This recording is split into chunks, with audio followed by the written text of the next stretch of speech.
প্রবাহিত আছে, এই দেশ থেকে কিছুতেই ইসলামকে নিশ্চিহ্ন করা যাবে না।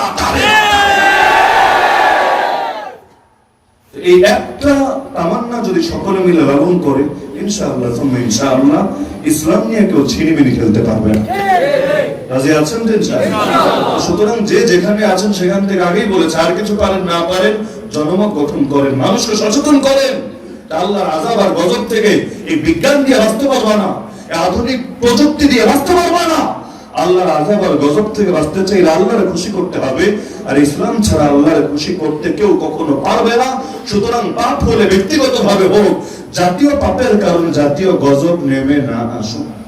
মনে থাকবে ইনশাআল্লাহ। আল্লাহ আমাকে আপনাকে সবাইকে তৌফিক দান করুন। প্রত্যেকে যদি চেষ্টা করেন, আল্লাহ ইনশাআল্লাহ সবাইকে কবুল করবেন। কিয়ামতের দিন আল্লাহ কাউকে জিজ্ঞেস করবে না বান্দা বিজয়ী হয়েছিল কিনা, আল্লাহ জিজ্ঞেস করবে বান্দা চেষ্টা করেছিলি কিনা। ওয়া লাইসা লিল ইনসানি ইল্লা মা সাআ। তো চেষ্টা করি, সবাই চেষ্টা করি। সন্তানরা মানুষ বানানোর চেষ্টা করলে আল্লাহ কিন্তু আপনারা ধরবে না, কিন্তু আপনার গাফলতের কারণে সন্তান নষ্ট হলে আল্লাহ আপনারা ছাড়বেও না। এই দেশটা তো আমাদেরই নাকি অন্য কারো? দেশটাকে বিজেপি, দেশটাকে আরএসএস এর, দেশটাকে জায়োনিস্টদের, দেশটাকে মার্কিন মগের মুল্লুকদের? আরে না, এই দেশটা কাদের? আমাদের। আমাদের দেশটা গড়তে হবে কাদের? আমাদেরকে। ইসলাম দিয়ে, ঈমান দিয়ে, কোরআন দিয়ে ইনশাআল্লাহ শান্তি ছড়িয়ে যাবে। আল্লাহ আমাকে আপনাদেরকে সবাইকে কবুল করুন, তৌফিক দান করুন। যুবকরা কষ্ট করে এই প্রতিকূল আবহাওয়াও যে সুন্দর মাহফিল আয়োজন করেছেন, আল্লাহ তাআলা সবাইকে জাযায়ে খায়ের দান করুন। সম্ভবত বেশিরভাগ তালিবুল আল্লাহ তাআলা তাদেরকে আগামী দিনের সিপাহসালার হিসেবে কবুল করুন। আমিন আমিন। ইসলামী নামধারী বাতিলের সাথে আপোষ করে ইসলামের কাজ করা যাবে কি? আপোষ এক জিনিস, আর কখনো কূটনৈতিক সম্পর্ক ভিন্ন জিনিস। আদর্শিকভাবে কোন বাতিলের সাথে আপোষ করে কখনো হক জিন্দা হয় না। হক জিন্দা হয় হক তরিকায়, বাতিল তরিকা কখনো হক জিন্দা হয় না। পেশাব দিয়ে সারাদিন ধুইলেও কাপড় কখনো পাক হবে না, আরো না পাক হবে।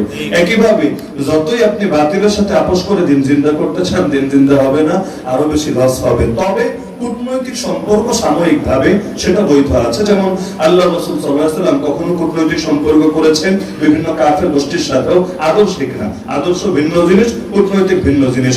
আফগানিস্তানের এখন কূটনৈতিক সম্পর্ক আছে চায়নার সাথে, তবে এর মানে এটা না যে আফগানিস্তানের মুসলমানরা এখন চাইনিজ আদর্শ মানে বাম রাজনীতি সমাজতন্ত্র গ্রহণ করে নিয়েছে, অথবা কাফের মুশরিকদের এজেন্ডা বাস্তবায়ন শুরু করেছে, তা না।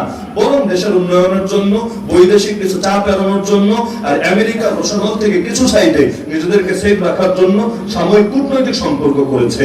তো বাতিলের সাথে কূটনৈতিক সম্পর্ক করা যায় নিজের আদর্শিক অবস্থান ঠিক রেখে, জাতির সামনে বার্তা ক্লিয়ার রেখে, এবং স্থায়ীভাবে না সাময়িকভাবে, তাও শর্ত সাপেক্ষে।